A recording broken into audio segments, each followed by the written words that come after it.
주님을 사랑합니다. 한번 인사하겠습니다.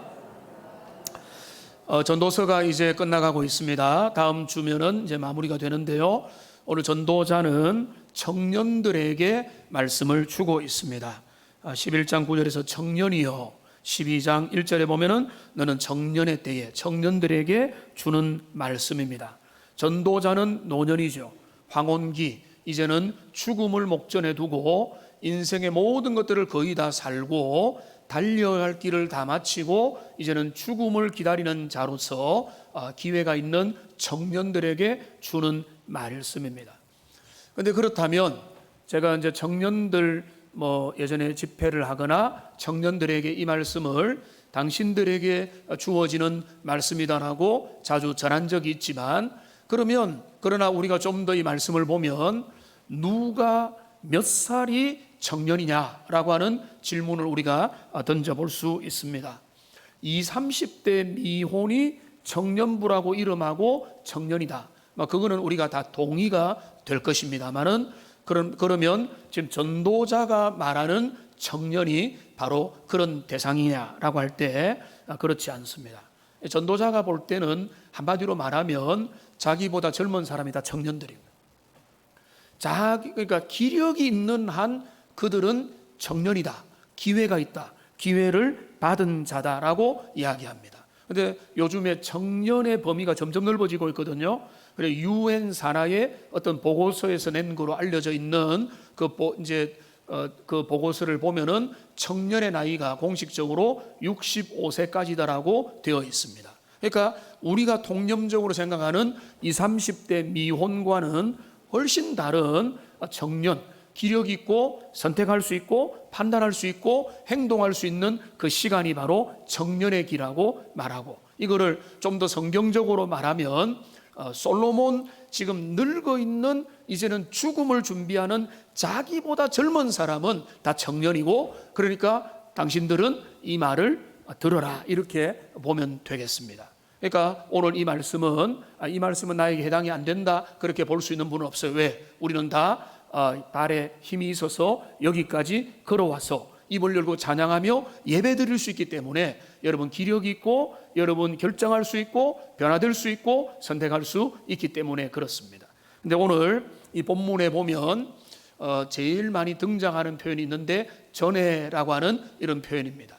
1절과 2절에 보면은 아주 연속적으로 등장하고 있습니다. 공고한 날이 이르기 전에, 아문하기 없다고 할 해들이 가깝기 전에, 해와 달과 별들이 어둡기 전에, 비오 구름이 다시 일어나기 전에라고 해서 여기 4번이 나오죠. 또 7절에 보시면은 하나님께로 돌아가기 전에라고 해서 여기 전에라고 하는 표현이 여기 강조돼서 나옵니다만은 이대로 나왔으면 좋겠는데, 근데 히브리 원문에는 전에라는 말이 딱 2번 나옵니다. 히브리 원문은 전에도 말씀드린 대로 단어가 우리처럼 구체적으로 모든 게 다 완성된 문장이 아니라 우리가 중간에 붙여야 될 내용들도 있고 생략이 됩니다. 근데 이 히브리 원문에서 전에라는 말은 1절에서 한 번, 2절에서 한 번, 딱 2번 나옵니다. 그런데 오늘 본문에서 5번 이렇게 붙인 것은 그 말이 없다 할지라도 이 전에라는 말을 붙였을 때 제일 앞뒤 문맥이 어울리기 때문에 붙였습니다. 그래서 그 문맥적으로는 아주 맞습니다. 그런데 이제 5번이면 더 좋았겠지만 2번 나온다 할지라도 이 전에라고 하는 말을 우리가 잘 이해를 해야 됩니다. 이 전에라는 말은 뭔가 하면 기회가 있을 때라는, 행동할 수 있을 때, 생각할 수 있을 때, 기력이 있을 때, 아무것도 일할 수 없는 밤과 마지막 절망의 시간과 죽음만이 기다리는 그 시간이 아닌 그 시간 이전의 시간이 바로 청년의 때라고 보고 기회의 때라고 보고 선택할 수 있는 때라고 그는 바라보고 있는 것입니다. 그런데 오늘 이 본문에 보면은 핵심 메시지는 앞에 나와 있지만은 꽤 많은 구절이 그 소망을 잃어버린 극노년의 길을 너무 자세해서 슬플 정도로 그려주고 있습니다. 그래서 오늘이 저희 어머님 생신이라서 아침에 잠시 통화를 하는데 마음이 좀 슬프더라고요. 왜냐면 전화의 소리가 잘 안 들리시는.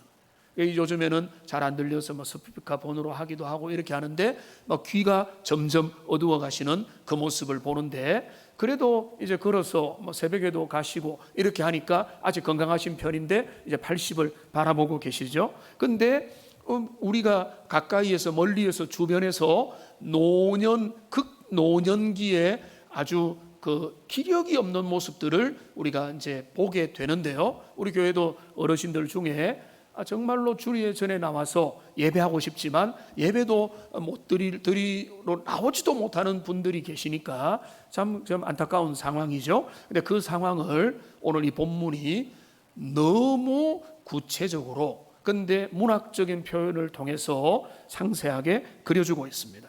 먼저 그 절망의 때, 그 기회를 놓쳐버리고 더 이상 돌이킬 수 없는 때에 대해서 간단하게 먼저 살펴보기 원합니다. 12장 1절에 보면은 뒷부분에 이렇게 했습니다. 공고한 날 아무 낙이 없다고 할 해들이 가깝기 전에 라고 했습니다. 공고하고 아무 낙이 없다, 아무 소망이 없다, 먹고 싶은 것도 없고 하고 싶은 것도 없고 그냥 하나님이 데려가시면 좋겠다라고 하는 그런 때가 온다는 거죠. 근데 구체적으로 그 신체 기관에 다 빗대어서 문학적 비유를 가지고 사용을 하는데요. 3절을 보시면은 집을 지키는 자들이 떨 것이다 라고 말했습니다. 자, 손이 떨린다는 겁니다. 집을 지키는 자들이 손이 아주 강건해서 그거를 잘 붙들어 줘야 되는데 손이 떨려 가지고 이제는 제대로 집을 지킬 수도 없는 정도로 손의 악력이 약해졌다는 것입니다. 힘 있는 자들이 구부러진다는 것은 허리가 구부러지고 다리에 힘이 없어져 버리는 것입니다. 저도 이제 오래전에 몇 년 전에 허리를 다쳐가지고 지금 허리를 펴야 되는데 이걸 많이 좋아졌지만은 고생을 한 적이 있습니다. 이게 다쳐서 그렇지만은 우리가 노년이 되면은 점점 허리가 구부러지고 목이 구부러지고 이렇게 되는데 힘 있는 자들이 허리에 힘이 없어서 다리에 힘이 없어서 몸이 꼬부러지는 그런 현상을 여기서 설명하고 있습니다. 맷돌질 하는 자들이 적음으로 그칠 것이다. 자, 이거를 다르게 또 비유를 풀 수도 있지만은 이 신체 기관으로 하면은 맷돌질 하는 것은 뭔가 하면 이를 가지고 음식물을 씹는 것을 비유하는 것이라고 볼 수가 있습니다. 이제는 제대로 씹지도 못하고 그래서 제대로 씹어서 단단한 음식을 삼키지 못하는 어린아이의 때로 돌아가는 그런 형편이 되어버렸다. 그래, 목사님 살 낙이 없습니다 이렇게 하는 말을 한 번씩 듣게 되는 겁니다. 자, 그 다음에 뭐라고 했습니까? 창들로 내다보는 자가 어두워질 거다. 자, 창들로 내다보는다는 말은 뭔가 하면은 눈에 대한 비유거든요. 그러니까 눈이 마음의 창으로 세상을 바라보는 창인데 세상을 바라보는데 어두침침해가지고 제대로 보이지가 않는 거예요. 그러니까 눈이 제대로 안 보이면은요, 판단이 제대로 안 되고 판단이 제대로 안 되면은 실수하고 실패하게 될 수밖에 없는 거죠. 4절에 보면 또 뭐라고 했습니까? 길거리 문들이 닫혀질 것이며, 이거는 또 귀에 대해서 비유하고 있다고 보면 되겠어요. 귀를 통해서 모든 들어오고 나가는 소리들을 들어야 되는데 귀가 먹먹해져 가지고 이제 제대로 들리지도 못하고 그래서 그 내용과 전달하는 것들을 함께 공유도 제대로 못하게 되는 때라는 것입니다. 새 소리로 말미암아 일어날 것이며, 자, 아주 휴가를 받아서 단잠을 자다가 새소리, 자연에 있는 새소리를 듣고 기분 좋게 일어난다, 그런 표현이 아니에요. 새소리에도 잠을 못 이루는 거예요. 그러니까 아주 세미한 작은 소리에도 마음이, 신경이 예민해서 금방금방 눈을 뜰 수밖에 없는, 숙면을 취할 수 없는 그런 상태로 아주 신경이 과민한 그런 상태가 되어 있는 것입니다. 그러니까 어른들이 되면 뭡니까? 새벽잠이 없는 거죠. 그러니까 새벽에 일어나는 거예요. 그러니까 주로 새벽 기도에 보면은 어르신들이 비율적으로 많이 나오는 이유가 있습니다. 새벽에 나오기가 쉽기 때문에. 젊은 사람들은 뭐죠? 잠이 훨씬 더 급하고, 그러니까 잠을 자고 싶은 욕망이 더 크기 때문에 새벽에 못 일어나는 거죠. 근데 나중에 이게 좋은 면에서는 새벽을 일찍 일어나는 건 좋은데 잠을 못 이루는 거예요. 그러니까 작은 새소리에도 예민해져 가지고 아주 눈을 계속 떼야 되는 그런 상태에 도달하게 되는 것입니다. 음악하는 여자들은 다 쇠하여진다, 이 말은 이 히브리어에 보면은 남성형, 여성형으로 되어 있는데 이 목에 대해서는 여성형 명사로 사용이 됩니다. 음악하는 여자라는 것은 목소리가 이제는 완전히 잠기고 쉬가지고 아주 목에서 목소리도 제대로 나오지만 노래도 제대로 못 부르고 그리고 목에서 음성도 제대로 나오지 못한다, 이렇게 볼 수가 있습니다. 자, 그 노년의 연약함과 정말로 치명적인 어려움들이 계속해서 나오는데 5절에 보시면 또 이렇게 말합니다. 높은 것을 두려워할 것이며. 자, 노년기에는요 낙상이 제일 위험한 거예요. 낙상을 하고 높은 데서 밑으로 잘못 뛰어면은 뼈, 골절 뭐 이런 것들로 인해 가지고 제2차, 3차 여러 후유증들이 거기에서 나타나는 것입니다. 길에서 놀랄 것이다라는 말은 뭔가 하면 젊은 사람들이 길을 걸어가는 데는 울퉁불퉁해도 큰 문제가 없어요. 왜냐하면 그들이 관절과 공격과 근육들이 어른대로 갖춰져 있기 때문에. 그런데 이 길이 조금만 방해물이 있고 조금만 이 돌들이 있고 하면 걸려 넘어지고 부닥쳐서 넘어지고 엎어지고 하게 되기가 너무 쉬워진다. 살구나무가 꽃이 필 거다, 이 말은 뭔가 하면 살구나무 꽃이 하얗거든요. 머리가 하얗게 이렇게 다 뒤덮어 버리게 된다는 것입니다. 메뚜기도 짐이 된다. 이거는 이제 과장법인데요. 메뚜기 한 마리가 어깨에 올라 있어도 무거워 가지고 걸어 다니기도 힘들고 지탱하기도 힘들다. 어르신들 보면은 남성들이 잘 아는데요, 아내의 가방을 들어주죠. 근데 우리가 젊은 사람들, 저도 한 10년 전, 20년 전에는 저 가방을 왜 들어줄까 이런 생각을 하잖아요. 가방이 무거운 거예요. 점점 무거워지는 거예요. 저도 이제 아내 가방을 한 번씩 들어줄 때가 있는데, 가방을 무거워서 들어주는 정도가 아니라 메뚜기가 어깨에 있는데도 짐이 될 정도로 몸에 기력이 없고 버텨낼 수 있는 실력도 줄어들었다는 것입니다. 결국 어떻게 됩니까? 여기 뭐라고 했습니까? 정욕이 거친다. 정욕이 거치면 죄를 안 지으니까 좋은 것 같지만은 여기 정욕은 꼭 나쁜 의미가 아니에요. 뭔가 하고자 하는 열정, 에너지, 소망, 어떤 갈망, 소원, 이런 것들이 정욕. 사람은 그 정욕이 선한 방향으로 하면은 하나님의 기쁨이 되는 거고, 하나님에게서 떠난 정욕은 죄를 짓게 되는 것인데, 그 정욕이 거치다는 것은 아까 말씀드린 대로 하고 싶은 게 아무것도 없다는 거예요. 이 세상을 살아갈 이유도 없고 별로 하고 싶은 것도 없고 입맛도 없고 뭐도 안 하고 싶은 게 없다. 이게 바로 정욕이 거치는 상태. 그러면 그 다음에 어떻게 됩니까? 사람이 자기의 영원한 집으로 돌아가고 조문객들이 거리로 왕래하게 된다. 그 사람 죽음을 이제 맞이하게 된다. 기운이 다하여서 소진하여서 죽게 되면은 어떤 일이 기다리면 그는 죽고 그의 가족들, 친지들, 주변에 알았던 사람들이 와가지고 조문 봉투 내밀고 앉아서 돼지 수육 먹고 돌아가는 거예요. 그 과정이 여기에서 적나라하게 그려주는 그 노년, 극노년기의 그 상황을 그려주고, 여기 6절은 해설하기가 참 더 어려운 부분인데 이렇게 됩니다. 은줄이 풀리고 금그릇이 깨지고 항아리가 샘겨져서 깨지고 바퀴가 우물 위에서 깨진다. 자, 이거는 공통점이 뭔가 하면 물에 사용하는 도구인데 그 도구들이 다 깨져버려요. 쓸모가 없게 되래. 그러니까 이거는 쉽게 말하면은 인생의 마지막 죽음 직전에 있는 사람의 모든 육체의 기관들과 생명의 그 유지했던 모든 것들이 산산조각 다 말아버려가지고 그게 이제는 소용이 없게 되면 그 다음에 뭡니까? 이제 죽음으로 가는데 7절에 이렇게 말하죠. 흙은 여전히 땅으로 돌아가고.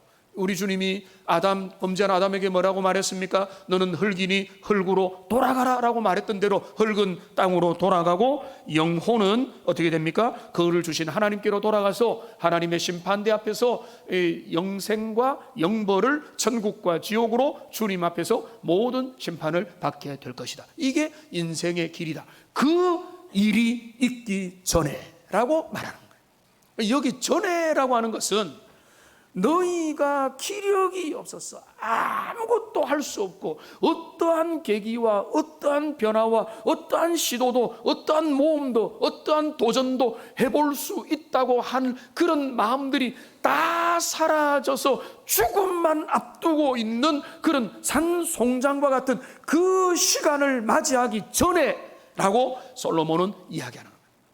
지금 나 같은 인생의 황혼기에 들어서기 전에라고 하는 것. 근데 이 말을 바꾸어 말하면 너 젊었을 때 이 말을만 하는 게 아니에요. 기회가 있을 때, 지금 정욕이 있고, 지금 마음에 열망이 있고, 몸에 에너지가 있고, 손과 발에 힘이 있고, 너의 삶에 뭔가 의욕이 있고, 변화를 할 수 있고, 도전할 수 있고, 추구할 수 있고, 배울 수 있고, 뭔가 기도할 수 있고, 회개할 수 있고, 뭔가를 붙잡을 수 있는 바로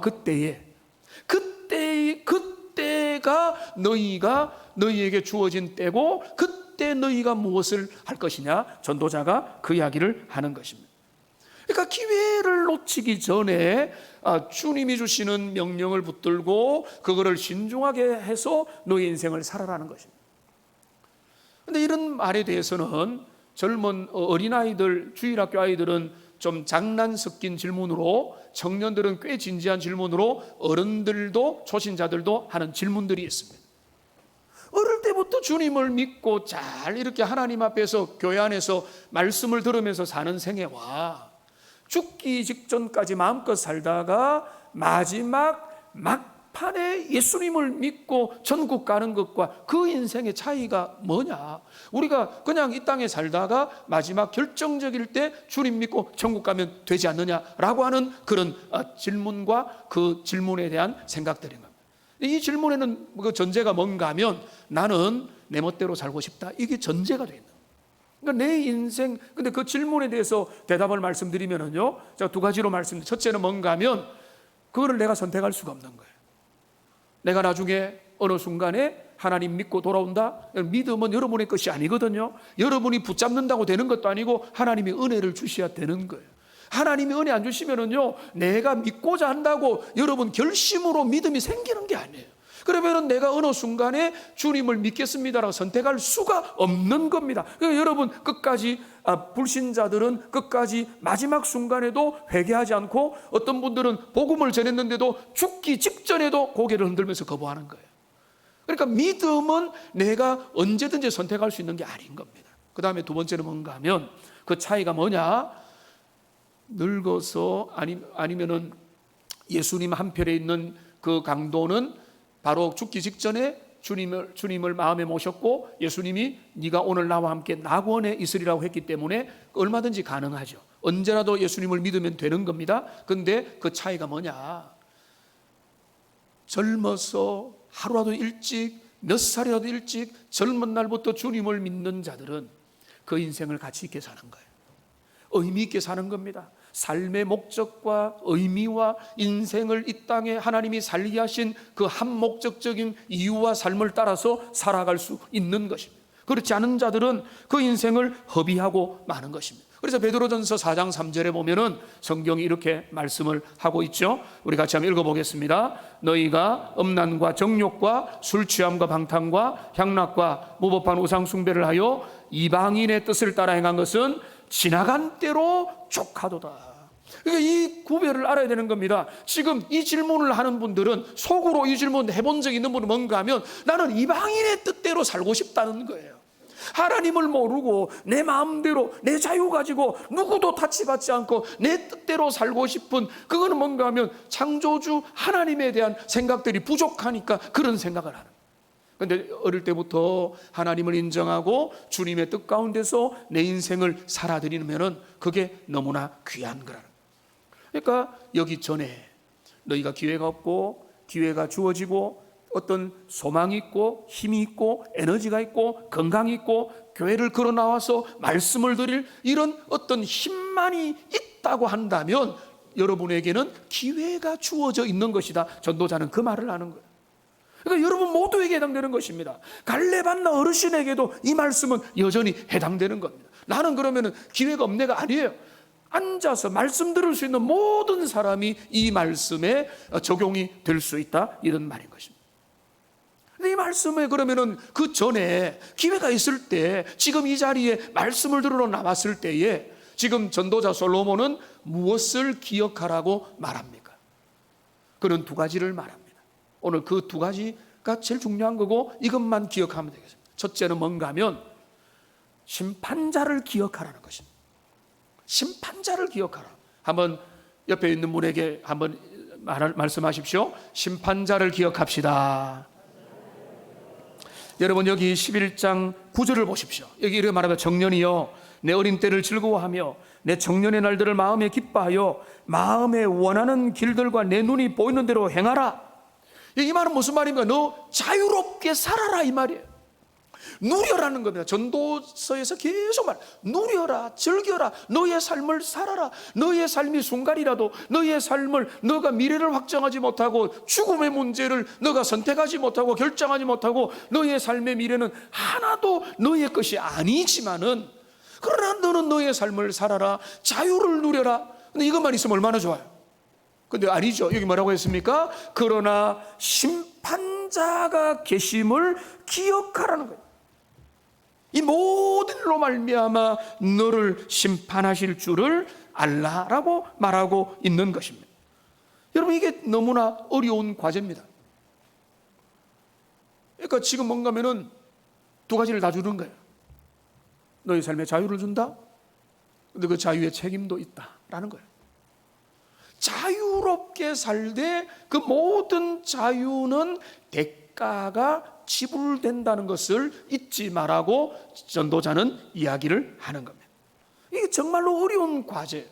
내 삶에 주어진 그 자유와 내가 누리는 것과 선택하는 것과 먹고 마시고 누리고 만나고 교제하고 할 수 있는 모든 선택의 자유들과 근데 이 모든 자유에 대하여 너가 받아야 될 자유에 대한 평가, 마지막 어떤 심판, 하나님의 판단, 하나님 앞에서 모든 최후 진술을 해야 될 거라고 하는 이 두 가지 자유와 책임 사이에서 너는 한쪽에 치우치지 말고 자유하되 책임 있는 인생으로 너의 삶을 살아야 된다라고 전도자는 이야기하는 거예요. 그게 바로 뭔가 하면 이 땅에 주어진 인생의 책임이에요.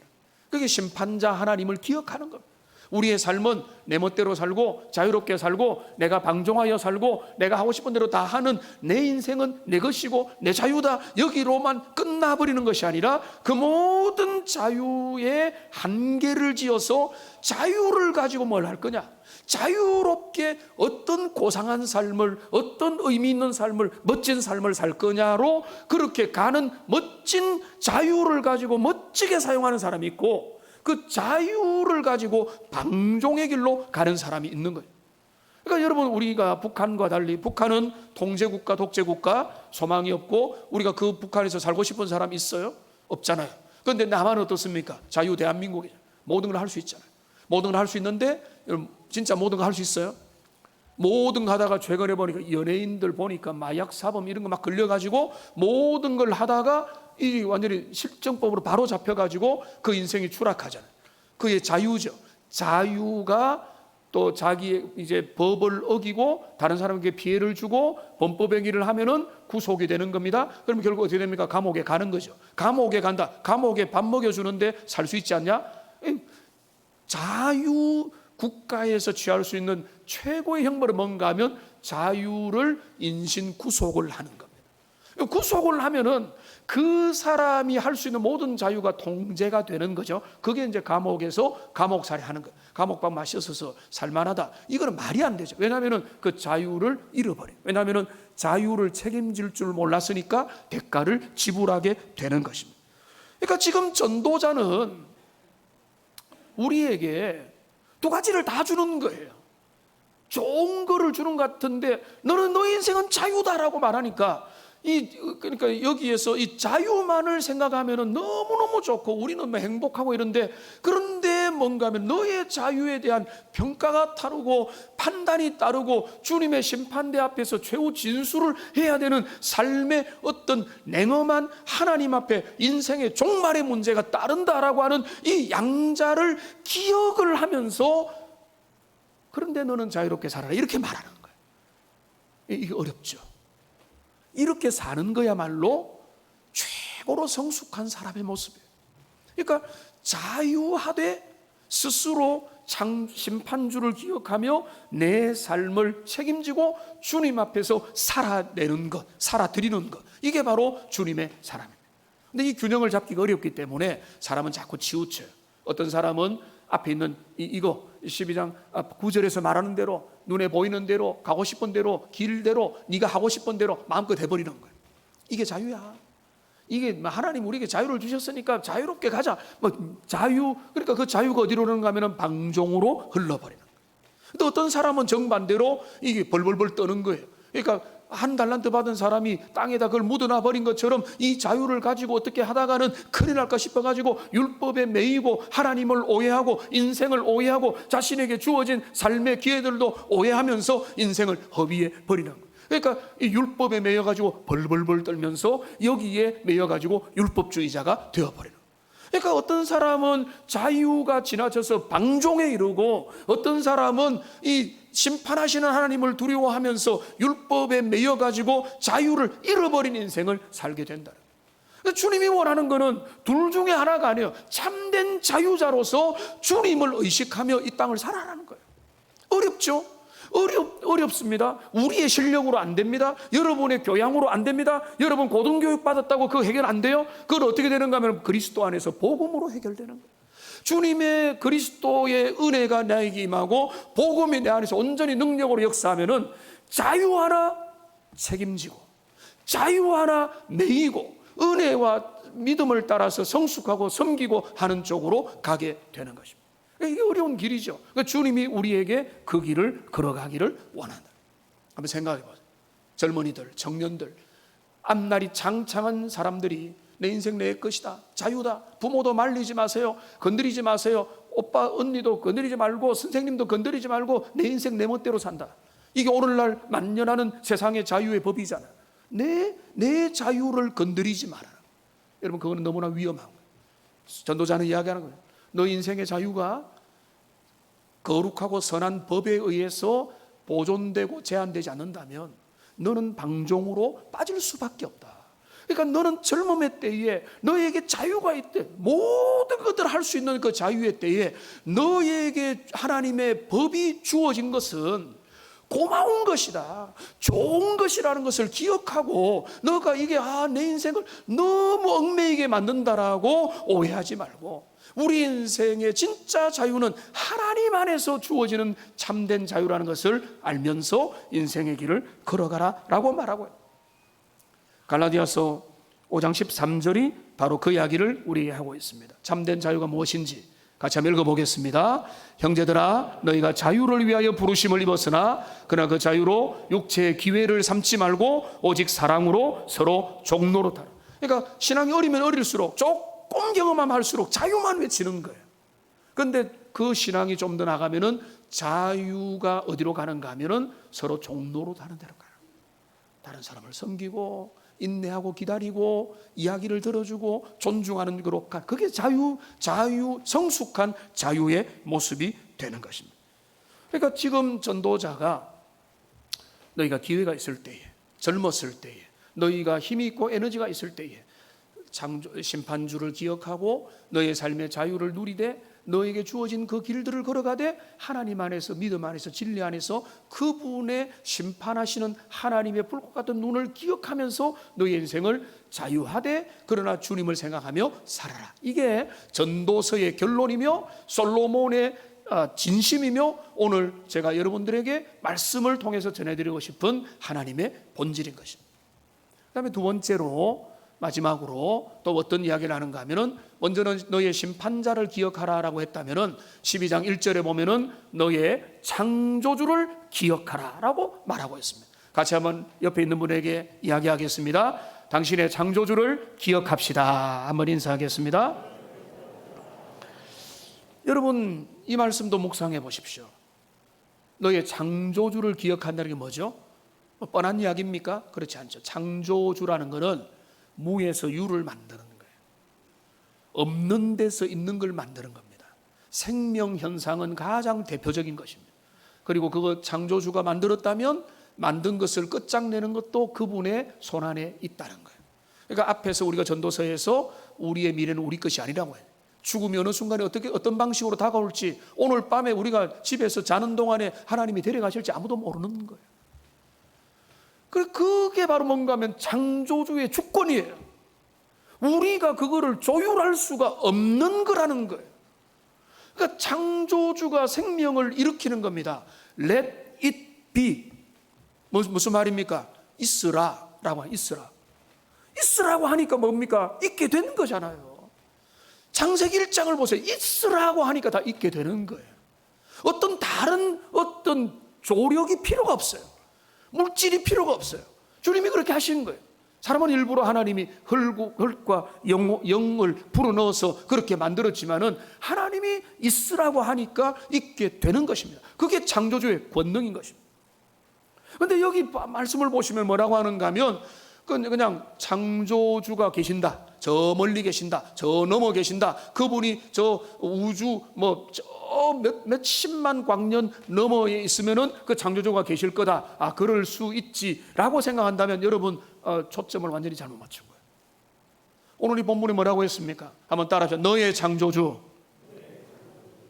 너의 창조자를 기억하라는 거예요. 너의 창조자.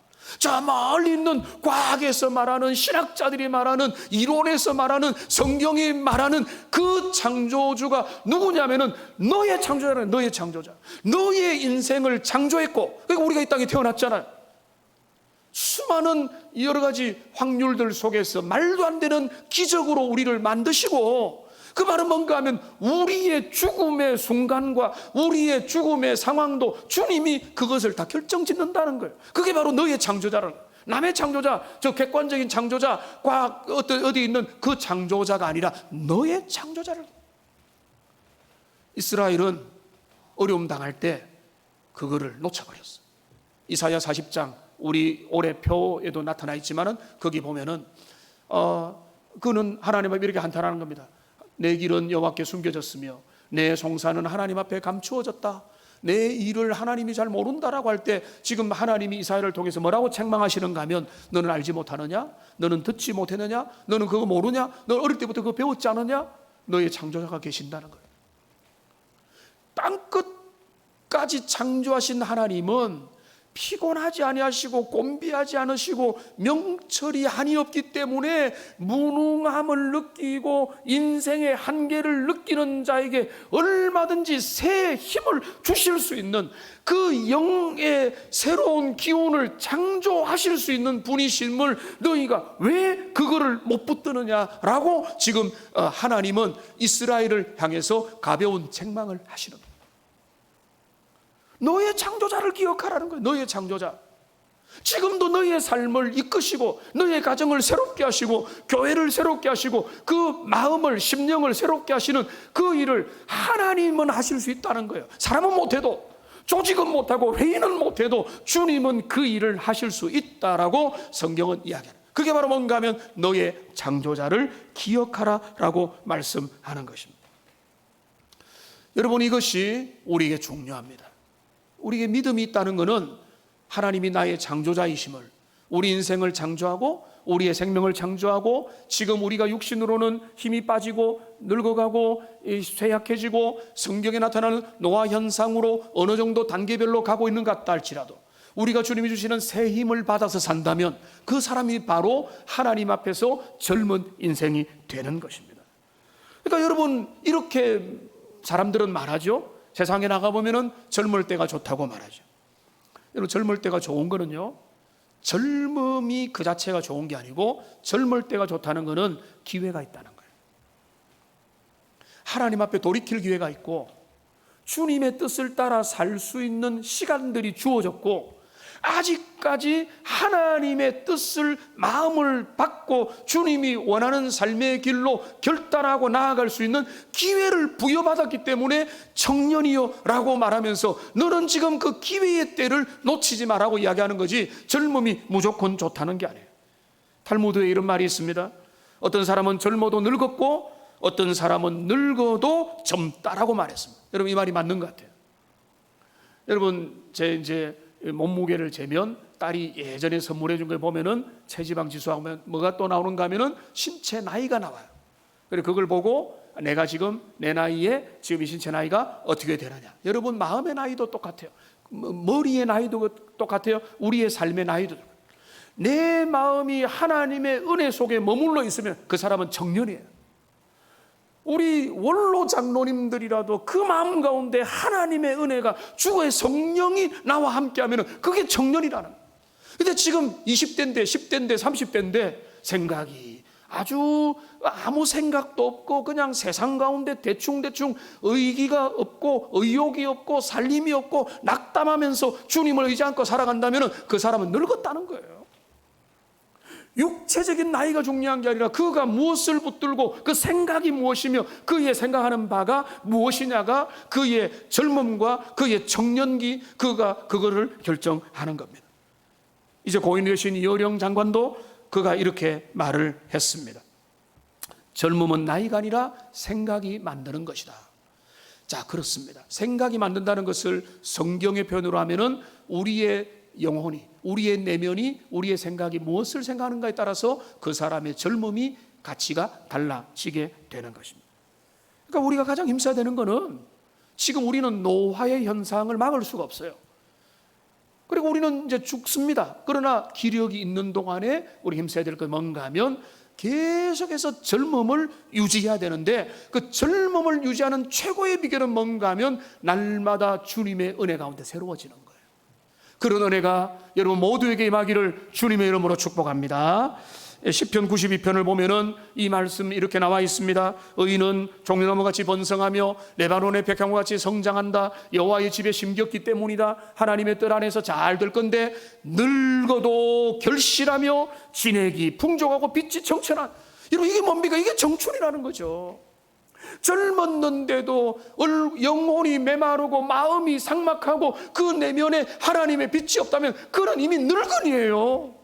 그런데 늙었는데 진짜 겉으로 보면은 육신은 후패하고 우리의 그 사람은 낡아가는데 그 속에는 하나님이 주신 은혜가 갈렙처럼 임해 있다면 그 사람은 젊다는 겁니다. 하나님 안에서 계속 젊음을 유지할 수 있는 겁니다. 여러분 임종하기 전까지 이런 젊음을 유지하는 하나님의 사람들 되시기를 소망합니다. 그게 젊음이에요. 그게 젊음. 마음에 하나님의 은혜가 임하면 젊은 것이고 그냥 세상 가운데서 기력 없이 당자처럼 살면은 그게 이미 소망이 없는 늙은이라는 거예요. 찬송가 301장에 보면은 2절 가사에 이렇게 되어 있습니다. 몸도 맘도 연약하나 세임받아 살았네. 물 붓듯이 부으시는 주의 은혜 족하다. 여러분 이게 우리 신자의 비결인 거예요. 내가 몸도 맘도 연약하지만은 주님이 주시는 새 힘을 주님이 공급해 주시면은 그 힘을 가지고 하나님 앞에 달려가고 믿음의 비전을 가지고 주님이 주시는 은혜 가운데 살아갈 수가 있게 되는 것입니다. 여러분 젊음을 자랑하지 마십시오. 여러분 자랑할 것은 젊을 때 주님을 만나는 것입니다. 젊을 때 주님을 만나서 세월을 아끼고 인생을 소중하게 여기고 내 삶을 향한 주님의 뜻과 목적을 발견해서 그 길을 집중하여 달려가는 것입니다. 그거를 자랑하십시오. 주님이 나를 만나주신 것을 자랑하고 그분이 나의 창조주 되심을 고백하게 된 것을 인하여 감사하고 그것을 하루라도 일찍 젊은 날에 그거를 발견했다면 그 남은 인생이 얼마나 복되고도 복되겠습니까? 그런 의미에서 청년들에게 솔로몬은 간절한 마음으로 이야기를 하고 있습니다. 내 말씀을 정리하겠습니다. 교회사의 영적 거장 중에 한 분이 초대교회에 어거스틴이라고 하는 인물이 있습니다. 그가 신국론이라고 하는 그런 대작도 적었고 그 다음에 고백록 참회록이라고 하는 자기 인생에 방탕했던 시절을 주님 앞에서 고백하면서 어떻게 주님의 은혜 가운데 돌아왔는가를 했던 그 참회록에 보면은 그가 젊은 날 낭비했던 시간에 대하여 애통해하는 그런 내용이 있습니다. 이렇게 되어 있습니다. 저는 맑고 고요한 사랑과 어둡고 은밀한 욕정을 구분하지 못했고, 그가 주님을 만나기 전에 그랬다는 겁니다. 나약한 젊음은 욕망의 골짜기에 굴러떨어져 악의 소용돌이에 휩쓸려 갔습니다. 이때 누군가가 제 무질서를 막고 쾌락으로 달려가는 욕망의 한계를 그어 주었더라면 제 젊음의 폭풍은 잔잔하게 가라앉았을 겁니다 라고 하는 그런 참회록의 내용입니다. 젊은 시간의 방종과 그 시간에 허비했던 인생을 헛살았던 그 세상의 쾌락으로 살았던 시간들을 그가 애통해하면서 누군가가 나를 이걸 막아줬다면 좋았을 건데 이렇게 하는데, 그러나 그 어거스틴에게도 어느 순간 중년의 때에 하나님의 은혜를 주신 거예요. 그에게 기적으로 만나주셨고 복음을 알게 하셨고 인생의 의미를 알게 하셨고, 그때부터 뒤돌아보지 않고 달려가서 하나님 앞에서 의미 있는 삶을 살았던 것입니다. 오늘 전도서가 우리에게 주어진 이유는, 오늘 성경이 우리에게 주어진 이유는, 여러분 바로 그 일을, 오늘 설교를 여러분이 듣는 이유는 바로 그것을 여러분 하기 위한 것입니다. 우리가 그냥 떠내려가지 않고, 우리가 그냥 이 세상 가운데서 나의 자유를 가지고 멋대로 살지 않으며 심판주를 기억하고 나의 창조주를 기억하면서 자유하되 책임을 지며 하나님 앞에서 주어진 인생을 제대로 살도록 하기 위해서 말씀이 들려지고 성경이 우리에게 주어지고 오늘도 여러분은 그 말씀 앞에 서게 되는 것입니다. 믿음이 없으면 이게 너무 짐으로 여기지, 이거 다 벗어버리고 싶다고 생각. 이것 때문에 이만큼 온 겁니다. 이것 때문에 하나님 앞에 보호받아서 걸어가는 것이고, 이것을 여러분의 기쁨으로 알 때 솔로몬의 조언이 여러분의 것이 되고 여러분의 삶은 더 힘있게 나아가게 될 것입니다. 우리의 창조주를 기억하여 믿음으로 살아가는 복된 주의 백성들 다 되시기를 주님의 이름으로 축복합니다. 기도하겠습니다.